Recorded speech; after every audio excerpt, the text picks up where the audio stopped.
How to make your enemies fear you without saying a word.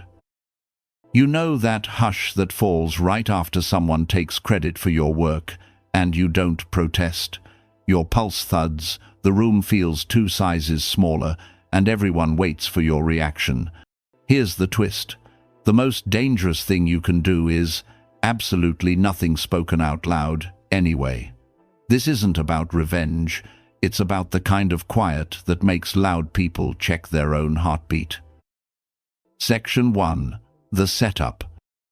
Meet Alex, mid-30s, hoodie sleeves rolled once, corner desk by the window.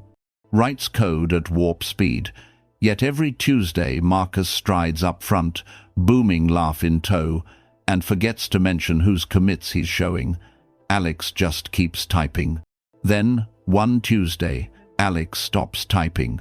No glare, no sigh, just looks at Marcus. The room notices first. Marcus's laugh stumbles. Silence does the rest. Section 2. Master your emotions.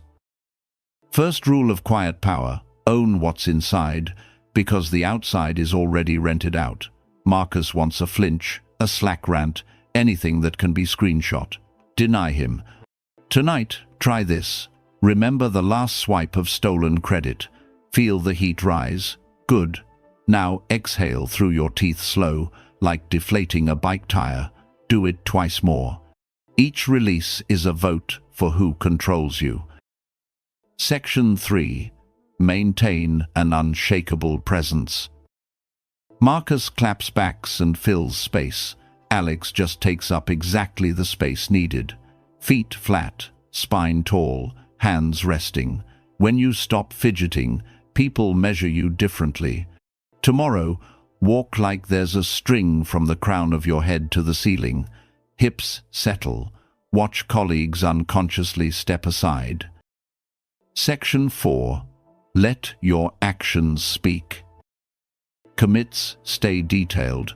Pull requests pristine. Bugs fixed before QA blinks. Marcus keeps talking. Alex keeps shipping. 2 a.m. server meltdown. Marcus offline. Alex's green dot glows. By 3:15 the rollback's live, no hero thread, just a single checkmark emoji. Next time you're about to explain how hard you're working, close the message and ship 1 extra commit instead. Section 5. Never overreact to insults.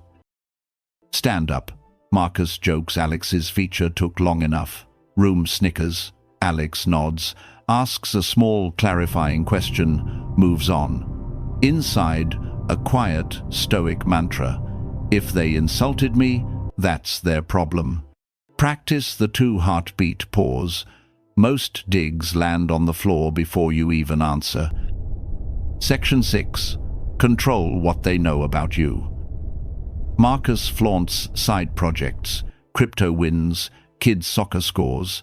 Alex offers a warm, recharging, and nothing more. Not aloof, just zipped. Mystery becomes leverage. Scroll your last 5 social posts or Slack replies. Could a rival rattle you from them? If yes, delete or dial down. Section 7. Make power moves in silence. Big refactor. Alex builds it on spike. Experimental, not fix. Marcus, broken, API. Weeks later, latency drops. Manager asks, whose branch? Alex just points to the already merged PR. Stop announcing goals. Start shipping them. When results surface, someone else will gladly do the talking. Section 8. Be unapologetically yourself. Marcus once urged Alex to show more passion to get promoted. Alex nods, thanks him, keeps the hoodie, keeps the quiet. 6 months later, the promotion arrives anyway. Numbers are stubborn. Write down 1 trait you're faking to fit in. Drop it for a week. Notice who respects you more. If any of this feels useful, hit subscribe. I drop 1 quiet but deadly strategy every week. Section 9. The Turn. End of quarter reviews. Manager closes the door. Between us, Marcus has been volatile. People look to you first in crises. Alex lets the silence sit. Promotion letter, salary bump, leadership track, no shouting required. Marcus still talks, but now his jokes bounce off a room that's learned whose calm delivers. Conclusion. Your enemy doesn't fear raised voices. They fear the moment your calm makes them hear their own heartbeat. Master the emotion, own the room, let results speak, shrug off the insults. Guard your mystery, move quietly, stay you. 7 strategies, 0 extra words. Pick one this week, let it work.